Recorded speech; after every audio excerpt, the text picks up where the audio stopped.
I'd like to call this meeting to order. This is a meeting, committee of the whole. It's our rules committee meeting. Let's go around and identify ourselves for the record. Sharon, we'll start with you since you're at the table. Identify yourself. John Weddleton. Hugh Peterson, Assembly. Amy Dabowski, sir. I'll be great at. Big training. Patrick Flynn. Amanda Moser. Barbara Jones, municipal clerk. Mike, you want to identify yourself for the record? Sure, Mike Allen. There you go. Okay. Approval of the agenda. There's not much on here to approve. So we'll simply move on. Old business, there is none. New business. Madam Chair. Thank you, Mr. Chairman. Before we get into the new business, first off, I want to thank everybody for being here, because the Rules Committee was a committee with just three of us, and thank you to the chair, as you can see. And I got an email from Assembly Member Evans last week, and we talked a little bit about policy and things we could do to make the process move on the floor, dealing with ordinances and resolutions or anything that takes time. He talked about, he called it a policy committee, and I said, no, we already have a rules committee. But anyway, the mission statement for our rules committee is on the bottom. I don't know if everybody had a chance to read it, but if you haven't, please take a look at it. Because I think, and Vice Chair and I talked a little bit about this, we think it's really important that when we are on the floor addressing issues, that we be a little more consistent than we are at times, and that's the whole purpose. And resurrecting the rules committee and the committee as a whole. So please, it's really, really important that you read what our mission statement is. If anybody has any comments that wants to revise that mission statement, please feel free to do so. But that's the purpose of the revamping, if you will, of the rules committee. Thank you, Mr. Chairman. Thank you, ma'am. Let's see. Here's a discussion for developing assembly approach for marijuana licensing. Mr. Chairman, Mr. Dunbar couldn't be here, and I promised him that I would read his notes into the record, and if anybody has any comments, I probably won't be able to answer any comments or questions, but I promised him I would read it, so that's what I'm going to do. Okay, and I'll read that. Okay, this is Mr. Dunbar's comments. I apologize that I have not attended the rules committee meeting on August 3rd. I would like to place my comments on the record if the committee work session touches on the topics I've expected to. I believe the marijuana licensing and the associated special management permits will be a topic of discussion. I hope during the rules committee meeting we are able to establish a consistent, uniform approach for marijuana licensing going forward. For the record, I would support allowing the system to function without any additional committee meetings or work sessions beyond the Assembly meetings itself. I believe that the combination of the State Marijuana Control Board, our municipality planning staff, and the Assembly's ability to revise these documents on an annual basis, which is a greater level of control than we can exert over alcohol land use permits, should be sufficient without adding on yet another layer of bureaucracy to what is already a very good process. That being said, if we do decide that additional hearings are required, I would ask that we consider conducting that business at the scheduled Friday work sessions on marijuana. So we will not be able to vote and directly change the land use permits at those work sessions. The fact that they're already scheduled will control members of the Assembly suggest to me that they are good locations to conduct this work. If instead we decide that the special land use permits should be uniformly referred to the Community and Economic Development Committee, I ask that we develop a method where Assembly members beyond just the four persons on the committee are able to vote on or otherwise participate in discussions as to what conditions are placed on the special land use permits. For example, in a case like Arctic Herbury, it seems odd that neither member from West Anchorage will be able to have a direct impact on the conditions, despite the fact that the proposed business is within their district.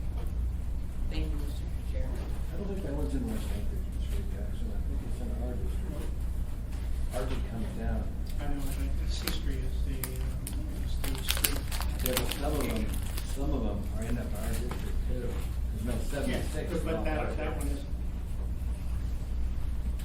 Mr. Bowski. Thank you, Mr. Chairman. So we had a robust discussion for those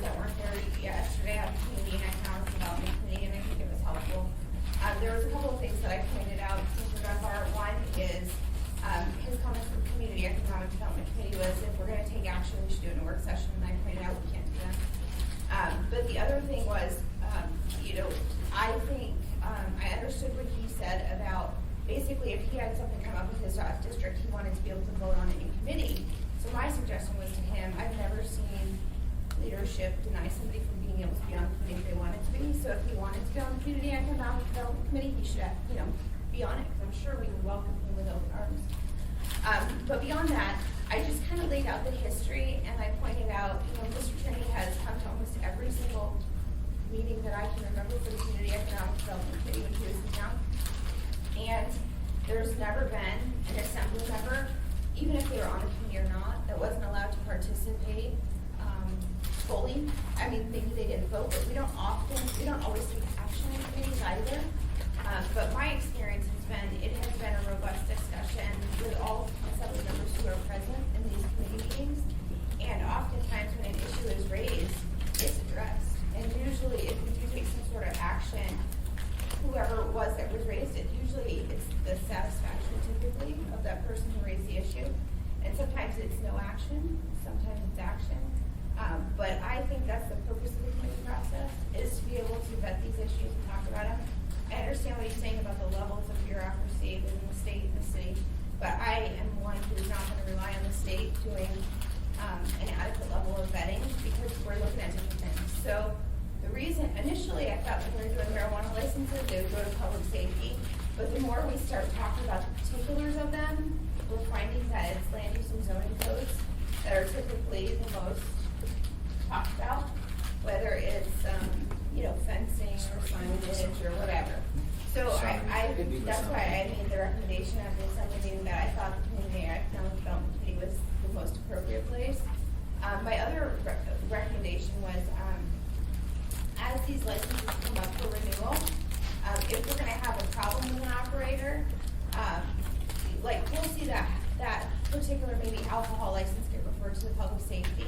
But if we're going to have one that comes up upon renewal that there maybe isn't a heightened level of awareness or concern with from the community or from APD or whomever, I think that would be a ripe opportunity to have a joint meeting with the Public Safety Committee and the Community Economic Development Committee at the same time. And I think Mr. Weldon, as chair of the committee, has made it really clear that we'll have as many meetings as necessary. So if we know, we're going to know 21 days in advance that there's a public notice. So we should be able to satisfy within the already existing timeline the committee to be able to look at the issues, make sure that all the community concerns, whether they're raised at the community council level or by neighbor, are all addressed. So I personally think that the process that we have just needs to be, we need to articulate this is what we expect. And I think we did that at our last assembly meeting, but I think the recommitment and just really the education of the newer members that, all are welcome, and if somebody wants to be part of it, they certainly can be. And if they feel like they're 100% part of it by being able to vote on everything, then they should be part of the committee. That's just kind of my thought. Thank you. I've got a comment I want to make to our chairman. I really think that all the initial ones need to go to John's committee, economic development. That's where they should go. Should be a committee of the whole. So that everybody has opportunity to show up if they want to. We can't force people to show up. Beyond that, when they come in for renewals, that should go to public safety.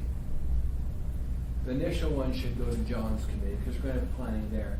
But if there's a problem with it when it comes up for renewal, that's a public safety issue. So thank you, Madam Chair. Thank you, Mr. Chairman. Now I'm going to call on you and then Mr. Flynn. Helby? Thank you, Mr. Chairman. And we're on the same page because I think the brand new, if you will, marijuana licensing should go to public safety. Not so, the Community Economic Development Committee. Okay, and hopefully we can work it out so that it goes to the committee before it's even on the floor.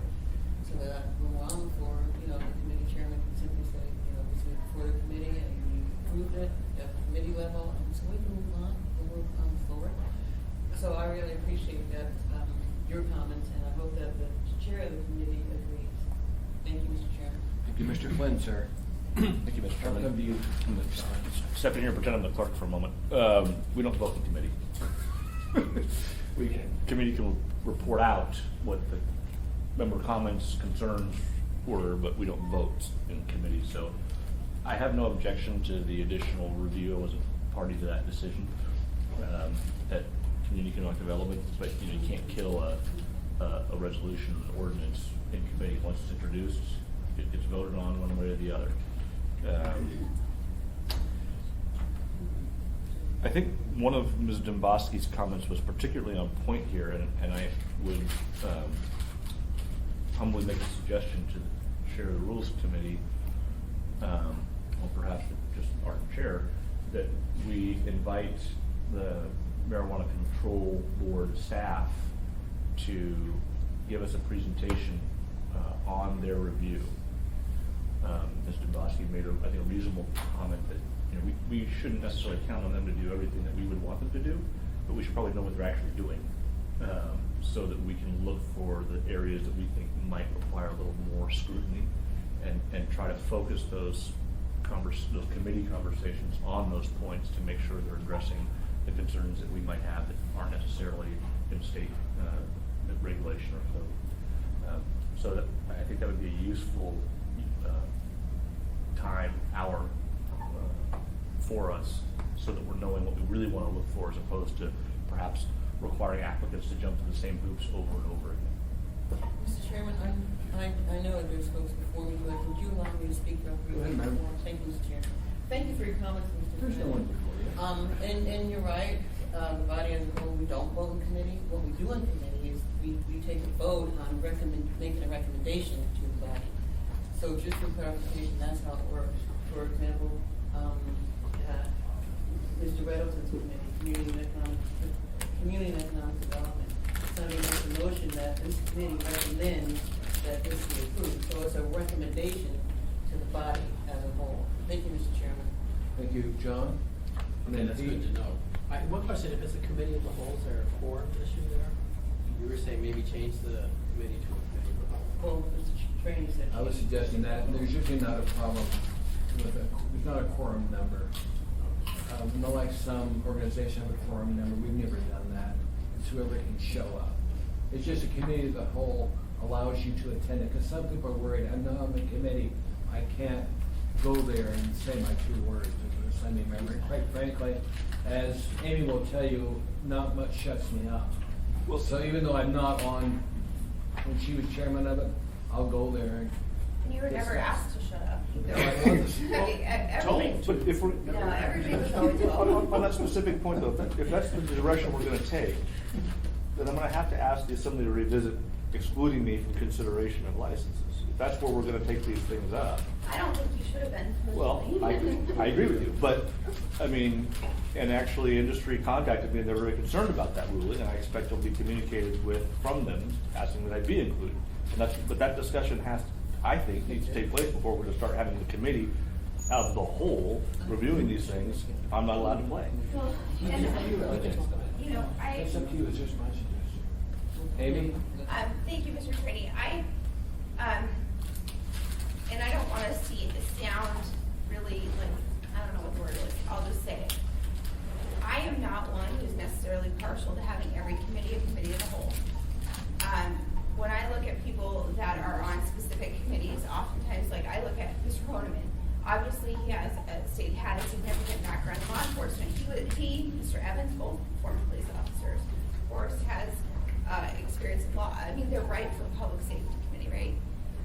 Mr. Weddleton is incredibly gifted at land use and zoning. He used to be on planning and zoning. So I think some of us are maybe have experiences and have studied one particular issue more than the other. And that's why I said community and economic development. Mr. Flynn hit it right on the head. Most of the things that I suspect that we're going to be looking at, like anchorages, land use and zoning codes, potential screening issues, these types of things are not something the state of Alaska is going to look at the Anchorage Code and listen to community council and how can we buffer better. So those are the kinds of things I expect will come up in the community and economic development committee. I am not partial to making every single committee a committee of the whole. I would rather have people, Mr. Steele's very good at court and some of the utilities. Why? Because he studies it extra. And so I think making every single committee a committee of the whole, I think honestly dilutes the quality of the product we're going to get because people can't specialize. And it doesn't mean that you're not gonna have great ideas from people who aren't on those committees, absolutely you are. And that's why we have the ability to make amendments on the floor and have those discussions. But, and if people are extra interested in one that's in their particular district, then they show up at the committee, and just like you do, Mr. Trady, they participate, and they say, listen, these are the comments I'm getting. And I've just never seen the committee, any committee I've been a part of, shut down an assembly member and not want them to be part of the process. I've just never seen it. And so I think we're kind of making a mountain out of a molehill on this one. But like I said, I totally understand where Mr. Dunbar's coming from, and that's why I personally, as just one member of the committee, invited him to become a member of the committee, but that means he has to show up when there's a cell tower in Kincaid too. You don't just get to pick and choose the ones that you want to show up on. That's my point. I hate to be like that, but if you're going to be on the committee, I expect you to pull your weight. Is that too direct? No, I'll tell you, cell tower in Kincaid's gonna be interesting compared to, the percent windows. It just makes the committee work that much harder when you have, six, maybe you're supposed to have, 11 members there, but only 3 members show up all the time, and then, 5 people pick and choose what they want to participate in. For me, I like being able to develop the relationships and know where people's strengths are, and be able to rely on the committee to show up to do their work, and that's just me. Great, Jackson. Thank you, Mr. Chairman, and I want to say thank you for your suggestion to make the Community Economic Development Committee of the whole, but I have to disagree with you, and I don't think it should be a committee of the whole, and I mean, our committees are established. I don't care. No, our committees are established, in my opinion, to have working groups, to discuss issues that will be brought before the body eventually, and to make recommendations, to the body on those particular issues. The only reason why we made, you and I together, made a decision to make the homelessness committee of the whole, because it affects all of us, and all of our, everybody's district, and it was important to make the committee of the whole. We saw fit to do that. And in addition, we saw fit to make the budget and finance committee the committee of the whole. I mean, what is one of the biggest things that we do? Deal with budget and appropriations. And now, the last committee that Mr. Train and I agreed to make a committee of the whole is the rules committee. And the reason is because we need to be together before we're on the floor of the assembly chambers and figure out how we can handle situations so that we don't look disorganized. Because if one of us looks stupid, quote unquote, we all do. It's the way it is. Okay? If one of us looks like we know what we're doing, we all look like we know what we're doing. So I just want to explain, the reason why we have these three committees, committee of the whole, and I don't think any other committee should be committee of the whole. And again, our meetings are open to the public, and the public means each and every one of you. You want to go to the committee meeting? Fine. You can go to every single one if you want to, and if you have the time to do it. But I'm done. Thank you, Mr. Chairman. Okay. Yes, Barbara? Mr. Peterson wanted to go, but I have a couple of procedural ideas that I thought I might share with you, since the clerk's office provides logistical and procedural support to you. So, but I'll defer to Mr. Peterson. Mr. Peterson, sir. Well, thank you, Mr. Chairman, and I really wasn't going to talk about whether we wanted to have a committee of the whole for the Community Economic Development Committee. The point that I wanted to make was I thought it was important, if we are going to have applications for marijuana businesses come to a committee, I do believe that that is the correct, Mr. Welton's committee is the correct committee for that. And I think the first time through with these applications, we're going to give them much more scrutiny than we will in future years, much like renewals to alcohol licenses. And I was thinking that we would only need to refer to the Public Safety Committee renewals of marijuana licenses if there were reports to the Marijuana Control Board or ABC Board or whatever they're calling themselves this year, that there was some sort of violation or there had been a series of problems with the business. Then we would refer it to the Public Safety Committee and have them take another closer look at it.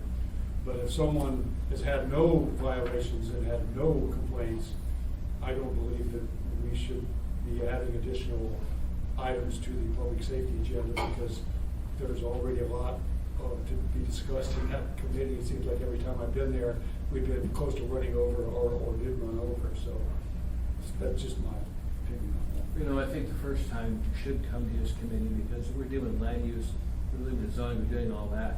That's already been dealt with by the time it comes to renewal. And that should go to the Public Safety Committee. And hopefully we won't have to address every one of them. Only if there's a violation, we would have to address it. Like you do, we don't address every bar issue that comes forward unless there's a violation. Right. And it's an ongoing process, Pete. This is something new for Alaska, for Anchorage, and we're trying to figure out where we're going. Other things before we move on, yes, Ted? It just seems to me that in this interim or this beginning phase, it's going to be important, I think, that folks are involved certainly in their areas. And there's going to be a learning curve, and there's going to be people in the community upset more or less based upon where they are, what area. And so I think it's good to hear it initially, to have a substantial number of folks involved, and especially those folks that are, whose area is in. I think the manufacturing and the retail are going to be the big ones. Agricultural is not that big of a deal. In fact, I just drove by yesterday. We've got some more agricultural licenses coming up to elevate my area off Cinnabar. And I was there looking at those buildings. And they're just warehouse buildings. Barbed wire around the building. And from my perspective, that's not a problem. But I think when we get down to manufacturing and retail, we're going to have the community going up in arms about it. So we'll see what happens. Nobody, anything? No, thank you, Mr. Chairman. Okay. I had a comment, but maybe Barbara. All right, so I have a couple of comments, and these are all logistical things to help do some of the things that various members have proposed. And so as to the issue, I understand the issue of the committee of the whole and Ms. Domboski's comment about having expertise on the committee. One of the suggestions that I might have that could address the committee of the whole and then not having people who aren't experts on the committee is possibly setting up a subcommittee of the economic and development, whatever that is, a subcommittee that would just address marijuana. And there's a couple of advantages of that. One, if people wanted to attend the subcommittee, they could. But I think, like Pete said, the agendas for the Public Safety Committee get so full, and you even had to continue the last meeting. And then if we had the subcommittee meetings one-off, we could schedule those one-off, like we did this time. Your regular meeting is on Thursday. We could have it on the Tuesday opposite of an assembly meeting, the subcommittee meeting. So we could set those up so that people know, oh, the regular Assembly Economic and Community Development meeting is on Thursdays, the marijuana subcommittee is on Tuesdays. So we could kind of try to do something like that for you, if that would work for you. The other thing that the clerk's office could do for you, as far as the committee voting and making a recommendation, it's my understanding that they did make a recommendation to add a couple of conditions. And what the clerk's office could do, and of course we would do this in conjunction with our marijuana czar. We wouldn't want to, we work very closely with Erica and the planning department on this, is that at the work session, we could have a drafted floor amendment. And then, even though you can't vote at the work session, between the time of the committee meeting, we understand what the recommendation is from the committee. We could prepare a floor amendment for you and then have that circulated on that Friday before the meeting. So everybody would see it. We could email it to everybody and make sure that you're all on the same page. And then the third thing that I would like to suggest to you is maybe to consider a doodle poll to find out when would be the best time to meet. I know the committee currently meets at, is it 10 to noon, or I think you've got one meeting at like 9 till 10:30? I think we were looking, Earlier is better. 10 to noon Yeah. works good for me, Yeah. 9:30 can or if we juggled one, because I think there's a conflict with the following event. Okay, and so my thought is if the assembly is interested, and if, I think one of the issues is that the public and other members might be interested in attending either the committee or the subcommittee meetings. And if you wanted us to do a doodle poll to find out when the best time for people to come, we could do that for you. Think So those what- are just a couple of What ideas. we'll do is let the chairman work out these details on this. Okay, thank you, Mr. Chairman, but just one really quick comment, okay? To Mr. Weddington, do you wanna have an ad hoc meeting? You know, it might make I don't- sense, like, you have a different crowd, you know, if you get a bunch of builders coming, if you have a meeting that has, like we will at our next meeting, we'll have a marijuana thing, they're gonna deal with a bunch of building stuff, and it's a very different group of people. We're gonna put the marijuana thing first to move on with that, so a subcommittee seems to make sense. Or something separate, or schedule. Mr. Belcher, you're on that committee, too. I think it's just added work, to be honest with you. I don't see why it's necessary. We've committed to having meetings at least every 2 weeks, which to me is going to deal with essentially I mean, we had meetings for a little while every 2 weeks, and we found that was too much. You know, and we ended up, kicking some of them out, but we were dealing with some really big issues. So we were dealing with building codes. We were dealing with a lot of big issues at once, and that was significant for us. But we were able to do it in every 2 weeks. How many members were on our committee? 4 or 4. Yeah. So that's my point. So we're going to have a subcommittee of the Community and Economic Development Committee, which is also the same 3 members on the committee. So I honestly, the way we dealt with it last time, especially if it's publicly noticed, if we need to one-off them, as Barbara recommended, we could stagger them. It just depends on how many licenses we have, or we could always structure it in a case where you have the marijuana licenses first or second. So the first hour is dedicated to marijuana licenses, and the second hour is not. I think we're making this more complicated than it needs to be, honestly. I think we got them relatively fast, and they were our first ones. And I think Pete was a little concerned, I think, that, what was this process going to look like, and are we just slowing it down? And I think, as you heard the discussion, it was really substantive about, okay, let's just vet these issues. And it was great because the people, the applicants were there, and they agreed to the terms. And Eric actually drafted them for us already. So I think that idea of Barbara's is a good one. I don't know that we necessarily need a work session on every marijuana license that's writing before. I don't think it's necessary personally. But I have no problem disseminating our proposed recommendation prior to the meeting. I think that's helpful. So if somebody has an issue, maybe they'll have time to contemplate and draft their own amendment. But I think it went pretty smoothly considering it was the first ones. And if we can just internally structure how we're going to do our meetings, and I don't care how that is, but I think we're kind of overcomplicated. Pete, and then Elby.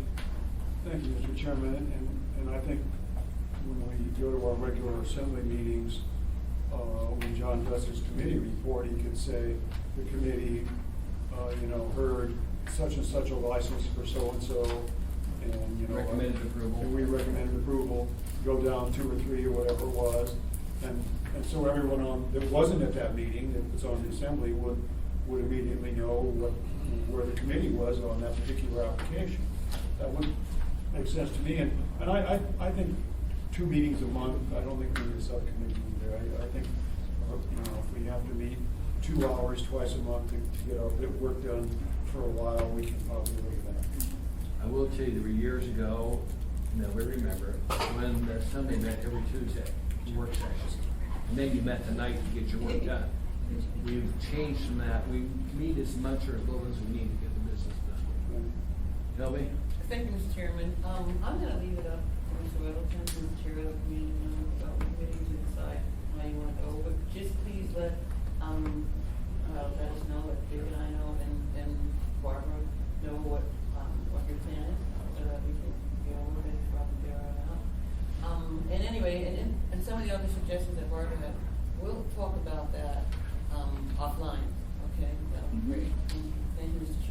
Thank you. Moving down to item B, conflicts of interest process for addressing. Melvin? Thank you, Mr. Chairman. I put this on the agenda because I want to see us as a body better handle when somebody declares that they have a conflict of interest. And I also asked the clerk to give us a copy of the disclosure of potential conflict, and then there's a little card that talks about the questions that are asked. And Mr. Traney and I had a little bit of discussion, and what we decided we wanted to do was to, once an assembly member declares that they have a conflict, we want to designate Ms. Zimbowski as the assembly member who asks the questions. If you're willing to take that responsibility. For me, this is, I am always, when I ask the questions, I know there was some discussion among staff previously that why was I asking questions, and I'm personally just trying to make sure when the chair makes their decision that we have on the record foundation. Right. So I'm just trying to be helpful. Right, and we understand it, and that's why Mr. Traney and I decided, well, you would be the person who does answer the question. And here's how it would work. Mr. Weddleton has an issue on Tuesday, and on Tuesday, he's gonna declare a conflict, and then I'm gonna call on Ms. Zimbowski, and then you ask the question, okay? And based on his response, the chair will make a decision whether or not he has a conflict. And if the body doesn't agree with me, then we'll have a vote. But this way, the process will move smoothly, and we won't, we'll move smoothly, and we'll be done with it. Yeah. So thank you for your willingness to accept that responsibility, Ms. Zimbowski. We appreciate it. Mr. Whittleton? So on these, is it any of these 5 or all of the 5? I'm sorry? Do you have to meet all 5 of these to have a conflict, or just one of them? No, and it's measured too about, there's so many different factors to consider.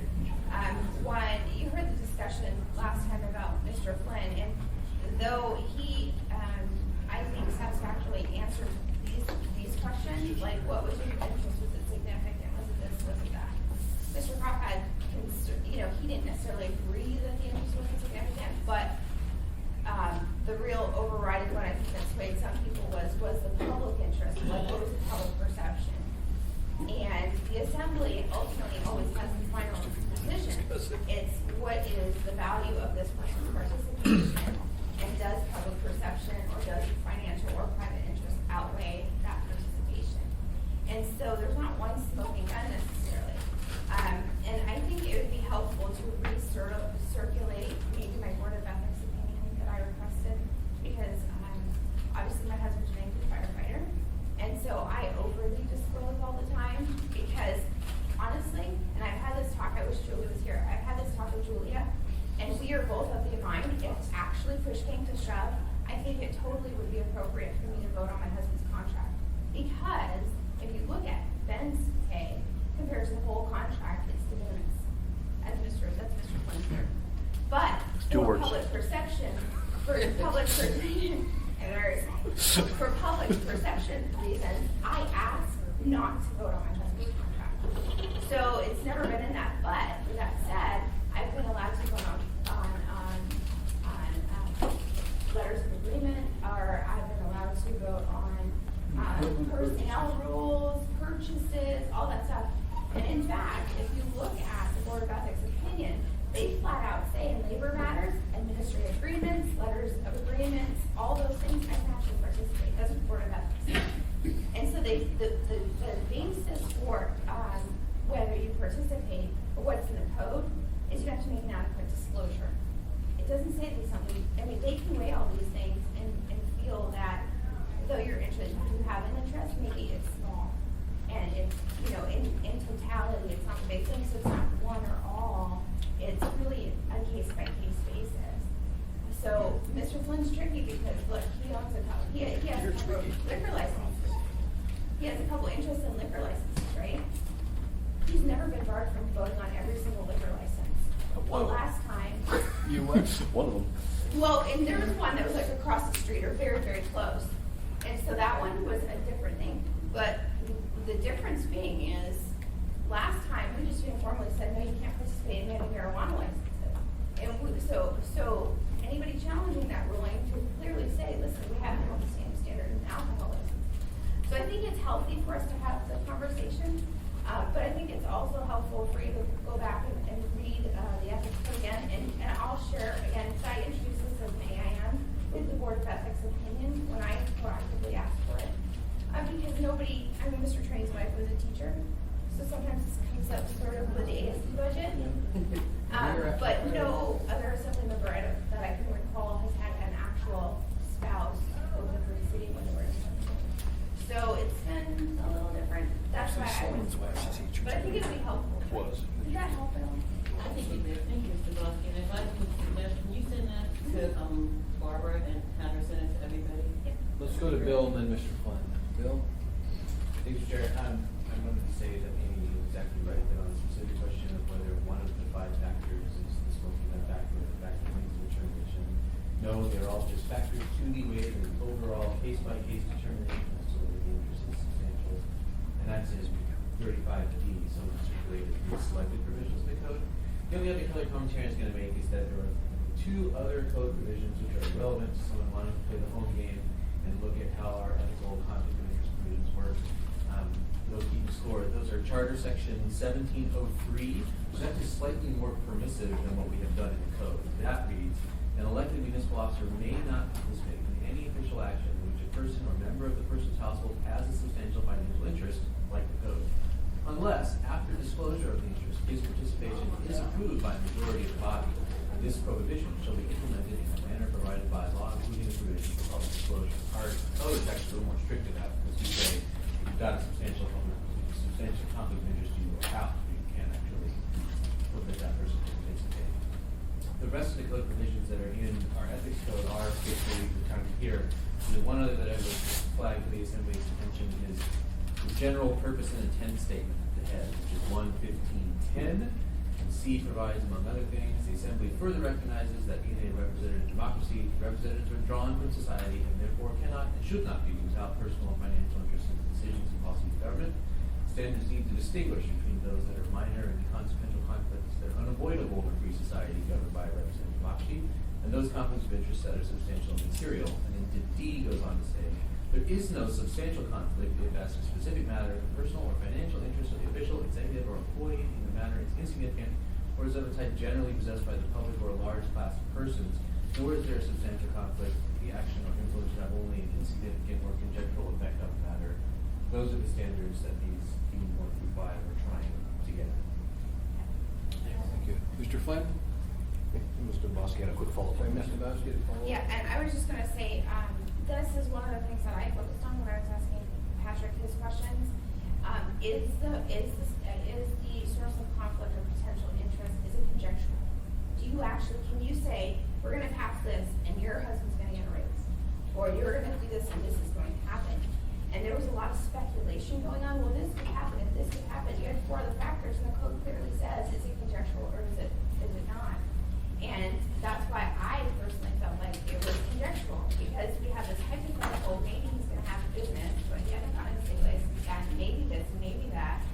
And so to me, I saw that as conjectural. It doesn't mean I'm right or wrong, but you have to remember in the code, as an assembly member, your responsibility is full and complete disclosure. So when we just say, oh, this is an AFD something, and if I don't give a basis, that's not full disclosure in my opinion. And so, and I'm not a lawyer, but that's when you're going to get yourself in trouble. And that's why it's so important, I think, when the chairman's ruling, that they have basis. So it's helpful when it's something that was waiting and ask questions. Don't you think? So anyway, that's why I focus on the conjectural part. Mr. Flynn? Well, speaking as the guy who may be close to setting a record getting tossed. I mean, and it's not because I'm a particularly unethical guy, I don't think. It's because I have several business interests in the community, and my wife's an attorney who represents several business interests in the community. So if her client is appearing before the assembly, I'm out. That's automatic. If one of my businesses is appearing before the assembly, I'm out. That's automatic. Where it gets trickier is that this is a relatively small community, all things being equal. So, for example, the one liquor license I got thrown out on that wasn't mine was because we had the same counsel for a transaction. I happened to have a transaction that was occurring roughly concurrently with that application. And so when we get into the more nebulous disqualifications like the one we had last week, the body needs to decide what the body needs to decide.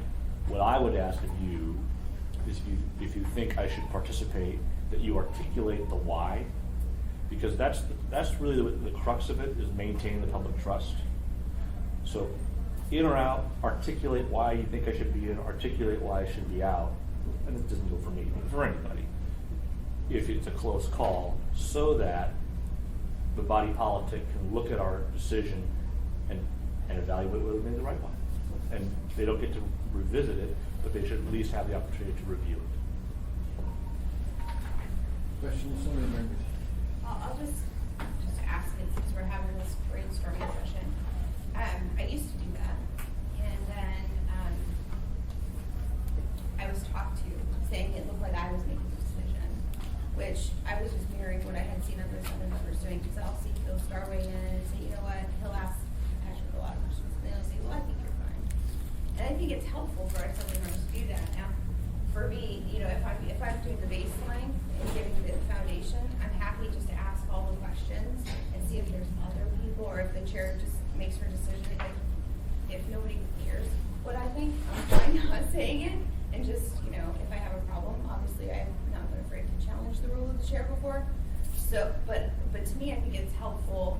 And I also sometimes, other assembly members will sway me when I hear kind of their rationale and where they're going. So I think Patrick's point is well taken.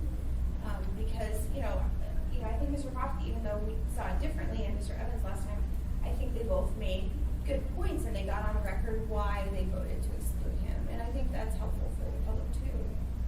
But again, it goes back to full and adequate disclosure, put it all on the table, and then ultimately whatever happens, whatever the assembly comes down to, I think Mr. Falty would say is appropriate. The assembly ultimately makes the decision. It's just you have to vet it, and you have to have adequate disclosure. Well, and part of why it's so important is, when you exclude somebody, there's only 11 of us. It's not the vote might be close on a particular issue. It's that you preclude that expertise from being weighed on the issue. Well, We for a portion of my tenure had no attorneys on the body. At Yeah, one point we have Never one. too many. Yeah, let's be honest. But an attorney on the body brings a benefit, because they look at their view of the world is the lens that they view the world is different than an MBA or a public policy professor or any number of different aspects. So an exclusion is not a thing to be done lightly if we're not required to. But inclusion, when there is a potential conflict, requires explanation. May I follow up with one last thing? No, no. I'll stop talking.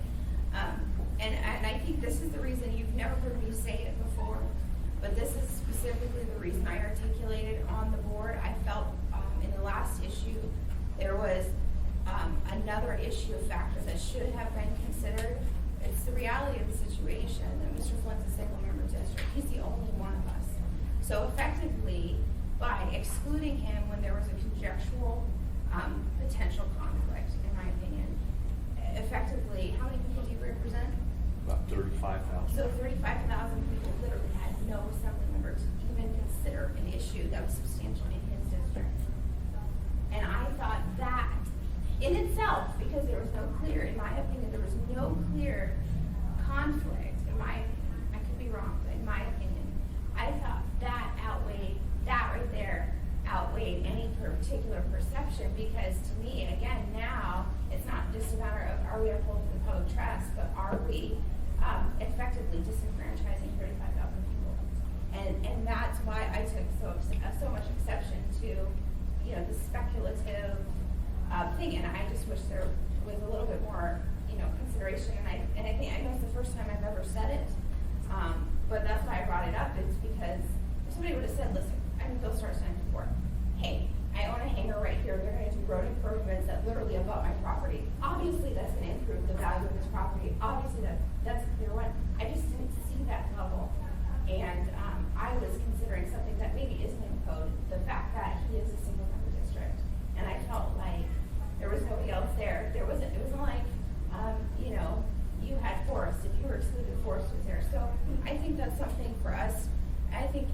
right, when we exclude somebody, I don't have a problem doing it if they have a conflict, or if it really is an issue with public trust.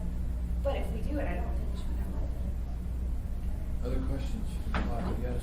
Yeah, I'm not sure that the fact that he's the only one representing the area is a valid concern. If he has a conflict, he has a conflict. Well, I agree with We you. all voted for the benefit of the public theoretically. And in terms of contracts, the question is it significant to you in terms of a monetary gain? So a contract negotiated for firefighters, to me, is a conflict for you because it represents a significant amount to your family income. And but we should not take, and we should do it with the greatest of care in terms of ruling people out. Happy birthday. Just a Pete? just a I'm going out thing, with to it. And then LB. follow up on his point. Had we excluded Mr. Finn like we did, and the first license was in Mountain View, which is in his district, and had that license failed by one vote, the case could be made that the people from his district the community council were very happy that they had applied and were hoping they were going to get some jobs in that area, no matter what kind of jobs, because they got 25% unemployment. So the fact that he was excluded, not there to vote for his district, could have cost his district some jobs. Well, it didn't. That's not the way it worked out, but I could certainly see that in a future time could be a situation we could find ourselves in. But as far as the overall conflict of interest, I have to tell you, we handle it so much better here in the Assembly than they do in the state. The state is an absolute joke, and it's a bad joke. People had substantial conflicts numerous times when I was in that body, and they were required to vote. And I thought that was, and still think it's 100% wrong. And that's So a there were problem. other countries They, at some required to point in vote. time, we're going to need to deal with that problem, because the public is becoming more aware that people are voting when they definitely have conflicts. I think when you look at the report card that came out by, I forget who the agency is, that said what a great job some of these legislators have done, they have a conflict of interest a mile wide, half a mile deep. Yes, Thank you, Mr. Chairman, just briefly, I'm going to pick on Mr. Flynn, not really. But, Go ahead. No, anyway, on the floor, okay, the body voted that Mr. Flynn had a conflict, okay? And so as we go forward, unless there's a decision, if we can do it, to address the issue all over again, as we go forward, Mr. Flynn's gonna have a conflict on every single license. That's where we stand right now. Yeah, I understand that, Madam Thank Chair. you, Like I Mr. said, the industry contacted me after that. They don't like it. And I said, well, write a letter. And so I expect you'll receive correspondence.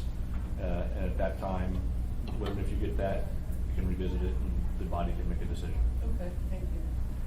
Actually, according to the city charter, the responsibility for conflict of interest lies in the body of the assembly. Yep. We make the ultimate decision, whether it's right or wrong, we make the decision, and we have to stand by it. Barbara? I have one other little subtle point about conflicts of interest I'd like to point out. And on your cards, I think Mr. Falsey or Ms. Domboski could jump in on this if you have a comment or could help you with this. Remember, there's two types of conflicts of interest, and you've all been talking about financial conflicts, because usually that's the type of conflict that comes up.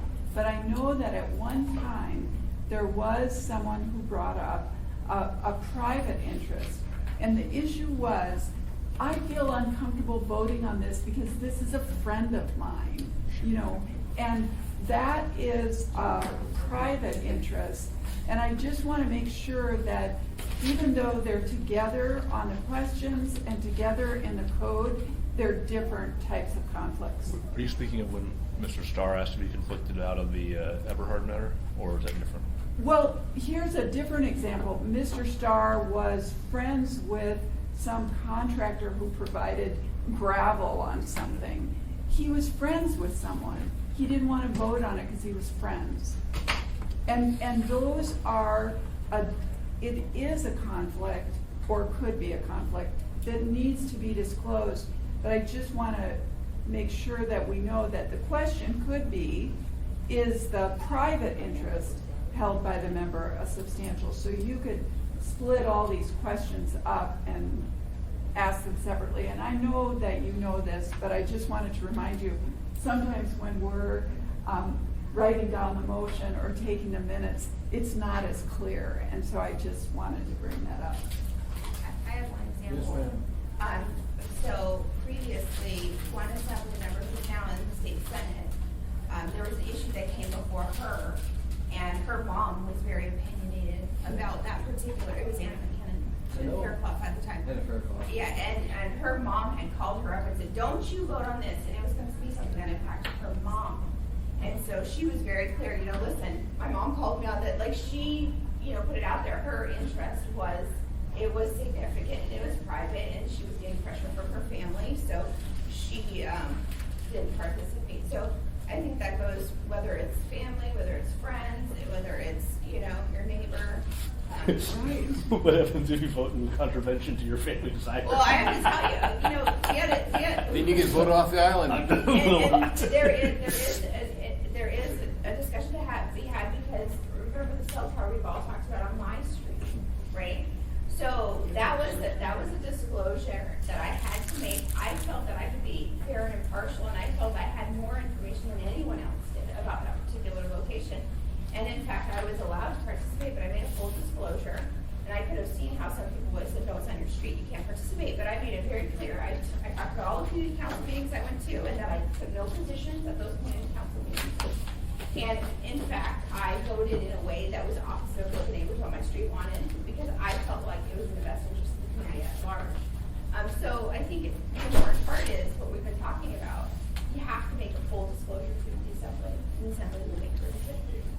If you feel you have a conflict, you have a conflict, right? I mean, if somebody says, I've got a private contract and I do not feel comfortable, or I do not want to vote on this, then we ought to support that. I don't think we've ever forced anything. No. Should we take a walk through Just that? good. Yes, Have we? to vote.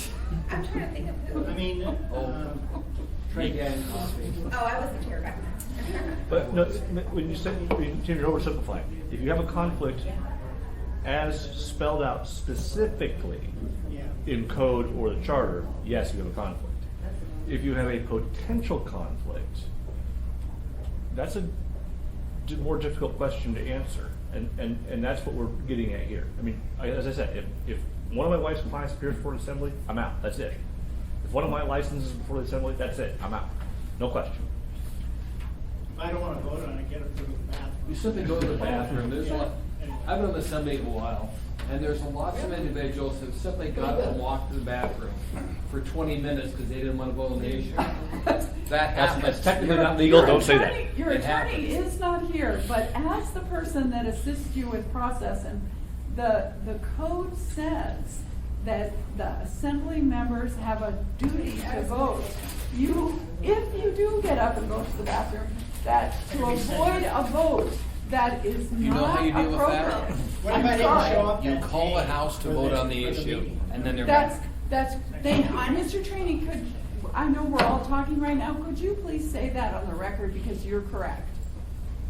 If you've got somebody you think, for whatever reason, you want them there, not there, just call the chairman to call the House. That way they're there to vote. They come back in whether they like it or not. Thank you, Mr. Trainee.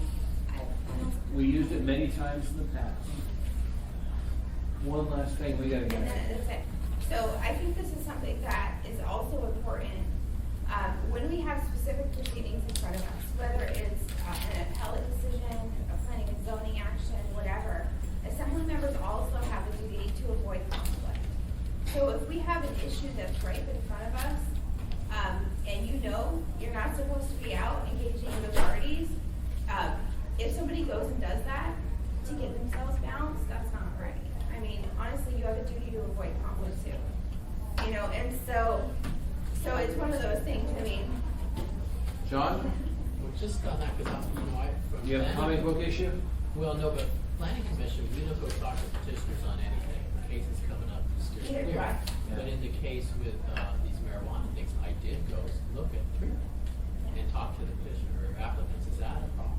I think it's, No. I think it's. That's a- okay. Elgin, I was invited to go to that one that we didn't vote And I on. asked Bill Falsey about that That's, too. it's the difference. It's planning commission, you're off. Well, it's the difference between legislative and quasi-judicial. And so if it's an appeal, if there's a denial and then an appeal, yes, it would be inappropriate. Then we don't, because So once it's it- quasi-judicial. And that's the difference between quasi-judicial and legislative. Legislative, you're fine all day long to engage anybody you want. But once it gets into an appellate process, then it becomes quasi-judicial like the planning. That's the reason some of us do not talk in the community council, because if the community council is gonna protest to the assembly, you cannot be on the record of that community council taking a position one way or the other, because it screws you from deciding it when it comes to front of the assembly. One last Elvin? comment, if I may. When we were dealing with that zoning issue in Patrick's district last week, because it was an appeal, I How called about if we Bill move the one to member district tell him and to chip get a back? phone call, and I called Bill before I did, turned in a phone call to find out if I could, and he said that I could. So I just wanted to throw that out there as another example. You know, Amy, you did bring up one thing, single member district, I think we need to take a look at moving that, and maybe get rid of Chibiac. No. On this meeting,